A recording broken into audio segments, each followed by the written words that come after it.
Hello everyone, and welcome to How to Design Your Online Course. I'm Michelle Pacansky-Brock, and I'm looking forward to being your online facilitator for this 2-module long online course. Each module in this course will be 1 week, so we'll be spending 2 weeks together. And this is an online course design tutorial just to walk you through some of the basic elements of how to get around our online course. So hopefully this will help you feel a little bit more comfortable. So here we go.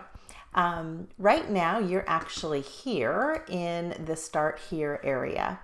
And the first thing I do want you to do is please be sure to complete all of the items in order in the Start Here area.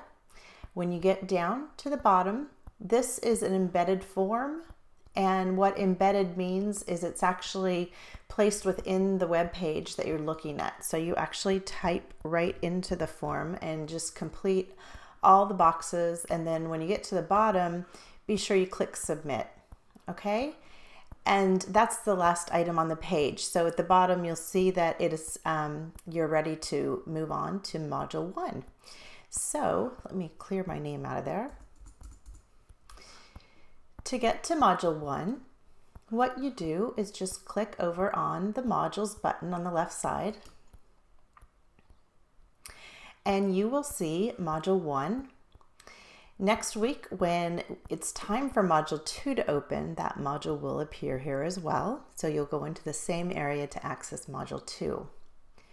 To open the module, you'll want to click on the title of it at the top. So I'm going to click on Module 1. And this is what our learning modules look like. On the right side, you'll see the content page that you're on. And you'll see that this module has 20 pages in it. So I'm on page 1 of 20. And then over on the left side is your table of contents.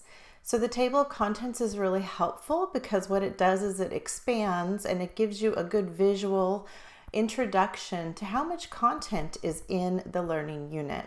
So as an online learner, it's very important on the first day of each unit to check in, or the first day of each module. It's very important to check in and orient yourself to what is in that module and understand what you have on your plate for the amount of time that you have ahead of you.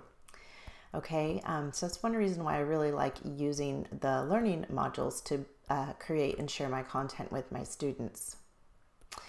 The other thing I want to point out is in this course, at the very bottom of the module overview page, you'll find a list of the due dates for everything that you will be required to submit. In addition to that, you're going to find a brief description. You'll find clear learning objectives for the module as well. Now, to navigate through the learning module, you'll simply want to click on the arrow in the upper right corner next to the page number, and it will move to the next page. And you will simply continue to click through the pages. You'll also notice that the table of contents is also clickable.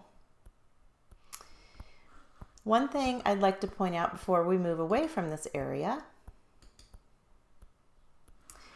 is that we will be using groups in this course.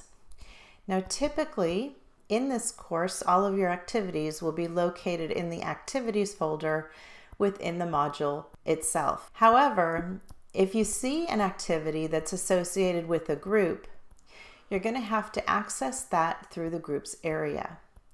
So for example, by day 2 of the course, you are being asked to sign up for a group. And you'll notice below that I'm instructing you to click on the groups area to access the sign-up list for each group. Okay, so I'm going to take you over there just so you can see what that looks like. I have 3 groups set up, and they are limited to 3 people each. What you'll need to do first is sign up for a group. Now, as we have more people join the class, and as these groups fill up, I will actually open up more groups, but I want to be sure that we have full groups, so I'll be rolling them out individually. To sign up for a group, it's very simple. You simply click sign up and then sign up again.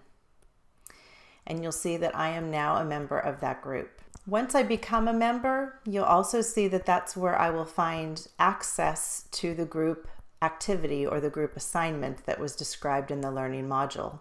And so I would click there to learn more about it.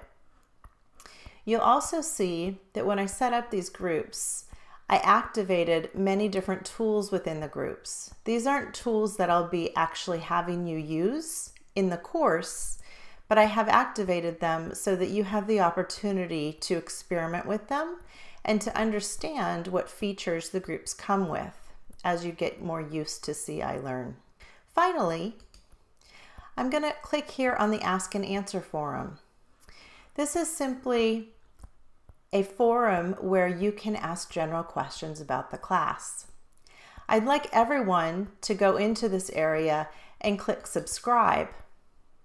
Once you click subscribe, it means that you will receive an email every time a new post has been added to this forum. That will be helpful because it will allow each of us to work together as a community to help each other out throughout the course.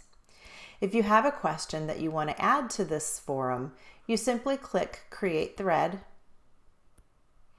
type your subject and your question into the box below, and then click Submit. I'm going to click now on Announcements, and that takes me back to the home page of our course. You will always enter the home page in the Announcements area, and you should always check to be sure that you've read the announcement that appears at the top of the page, because that will always be the most current. I hope that's been helpful to you folks, and I really look forward to learning along with you throughout the rest of the course.